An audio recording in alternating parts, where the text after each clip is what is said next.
Saudara dan saudari terkasih, Injil kita hari ini diambil dari Injil Markus bab 8 ayat 1 sampai 10. Pada waktu itu ada pula orang banyak di situ yang besar jumlahnya. Dan karena mereka tidak mempunyai makanan, Yesus memanggil murid-muridnya dan berkata, "Hatiku tergerak oleh belas kasihan kepada orang banyak ini. Sudah 3 hari mereka mengikuti aku, dan mereka tidak mempunyai makanan. Dan jika mereka kusuruh pulang ke rumahnya dengan lapar, mereka akan rebah di jalan, sebab ada yang datang dari jauh." Murid-muridnya menjawab, "Bagaimana di tempat yang sunyi ini orang dapat memberi mereka roti sampai kenyang?" Yesus bertanya kepada mereka, "Berapa roti ada padamu?" Jawab mereka, 7. Lalu ia menyuruh orang banyak itu duduk di tanah. Sesudah itu ia mengambil ke-7 roti itu, mengucap syukur, memecah-mecahkannya dan memberikannya kepada murid-muridnya untuk dibagi-bagikan, dan mereka memberikannya kepada orang banyak. Mereka juga mempunyai beberapa ikan, dan sudah mengucap berkat atasnya, ia menyuruh supaya ikan itu juga dibagi-bagikan, dan mereka makan sampai kenyang.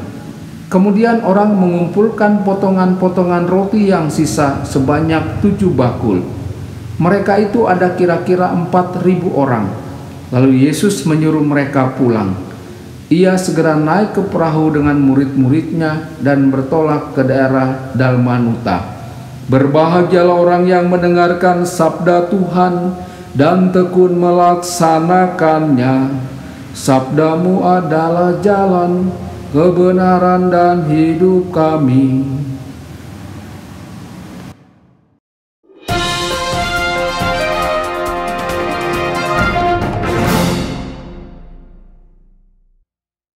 Saudara dan saudari terkasih dimanapun Anda berada, jumpa lagi dengan saya Romo Tedens dalam saluran Warta Kabar Sukacita.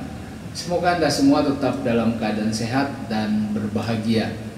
Saudara dan saudari yang dikasihi Tuhan, Injil kita hari ini diambil dari Injil Markus bab 8 ayat 1 sampai 10. Saudara dan saudari, penginjil Markus senang berbicara tentang mukjizat Yesus. Di seluruh kitab suci, Tuhan menyediakan kebutuhan umatnya berkali-kali. Kita diingatkan kembali dalam perjanjian lama ketika Tuhan membawa Israel keluar dari Mesir. Di padang gurun tanpa makanan, apa yang Tuhan lakukan? Setiap hari Tuhan menjatuhkan makanan baru yang disebut mana dari surga. Tuhan mengerjakan keajaiban ini setiap hari. Juga dalam kisah Nabi Elisa, seseorang membawa 20 roti kepada Nabi Elisa, dan Nabi Elisa kemudian memerintahkannya untuk memberi makan kepada 100 orang. Orang tersebut bertanya, bagaimana mungkin dengan roti sedikit ini bisa memberi makan untuk orang banyak itu? Saudara dan saudari, meskipun demikian, orang itu pun taat pada Elisa, dan Tuhan melipat gandakan roti itu, dan semua dapat makan, bahkan masih tersisa. Injil hari ini mengisahkan kembali kitab Keluaran bab 16 dan kitab 2 Raja-Raja bab 4 dan perikopa lainnya di seluruh kitab suci ketika Tuhan menyediakan apa yang dibutuhkan umatnya. Apa yang Yesus lakukan adalah membuktikan bahwa Yesus berasal dari Tuhan, dan lebih daripada itu, Yesus adalah Tuhan sendiri. Tujuan Yesus melakukan mukjizat memberi makan 4.000 orang ini adalah untuk mengingat apa yang telah Yesus lakukan kepada banyak orang sepanjang sejarah. Yesus bermaksud untuk mengikat peristiwa ini dengan seluruh kesaksian dari kitab suci yang berseru kepada kita semua bahwa Tuhan sangat peduli kepada umatnya.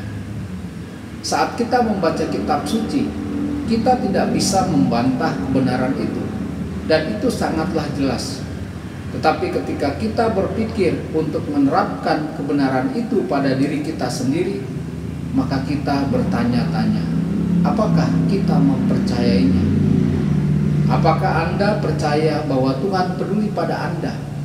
Saudara dan saudari, dalam ayat 2 Injil hari ini, Yesus mengatakan sesuatu yang sangat menarik. Aku memiliki belas kasihan pada orang banyak. Hal ini menarik karena Yesus tidaklah sering menyampaikan kepada kita apa yang ia rasakan. Para penulis Injil menyampaikan kepada kita pemahaman melalui komentar, tetapi jarang ada kata-kata Yesus sendiri yang menjelaskan keadaan emosinya. Maka apa yang dikatakan Yesus? Hatiku tergerak oleh belas kasihan kepada banyak orang ini adalah satu-satunya saat di mana Yesus berbicara tentang belas kasihannya sendiri terhadap sekelompok orang.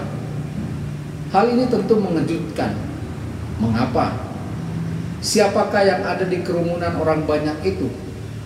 Saudara dan saudari, kita tahu dari akhir bab 7 bahwa Yesus berada di wilayah Dekapolis. Hal ini mau menunjukkan bahwa Yesus berada di luar dunia Yahudi di Galilea dan di wilayah non-Yahudi. Saya yakin beberapa orang Yahudi ada di antara mereka. Bagaimanapun, kepergian Yesus ke wilayah Dekapolis mau menyampaikan kepada kita bahwa dunia di luar Yahudi tidaklah najis. Meskipun pada umumnya mereka bukanlah orang-orang baik yang suka pergi ke sinagoga. Mereka adalah penyembah berhala, tetapi mereka mendengar tentang Yesus, dan ketika Yesus datang ke kota-kota mereka, mereka mau mendengarkan Yesus. Saudara dan saudari, pada orang-orang inilah Yesus memiliki belas kasihan. Yesus memiliki belas kasihan pada orang-orang yang dipandang kotor. Yesus mencintai orang-orang yang tidak bisa dicintai. Inilah kabar gembira atau kabar baik dari Allah. Selain itu, mengapa Yesus berbelas kasih? Saudara dan saudari, karena mereka telah bersamaku. Sudah 3 hari mereka bersama Yesus dan tidak punya apa-apa untuk dimakan. Kalimat telah bersamaku bukan sebatas soal kehadiran mereka secara fisik, tetapi lebih dalam dari itu. Mereka sangat memperhatikan Yesus. Mereka lapar mendapat santapan rohani dari Yesus. Maka untuk orang-orang seperti inilah Yesus akan membuat mukjizat dan memberi mereka makanan. Pertanyaan refleksi bagi kita, bagaimana dalam hidup kita mau menyediakan waktu secara khusus untuk bersama dengan Yesus? Tuhan Yesus memberkati dan menyertai Anda semua. Sabda Allah adalah kebenaran. Sabda Allah adalah kehidupan. Mari kita mencintainya, mari kita menghayatinya. Ya Tuhan yang ku muliakan,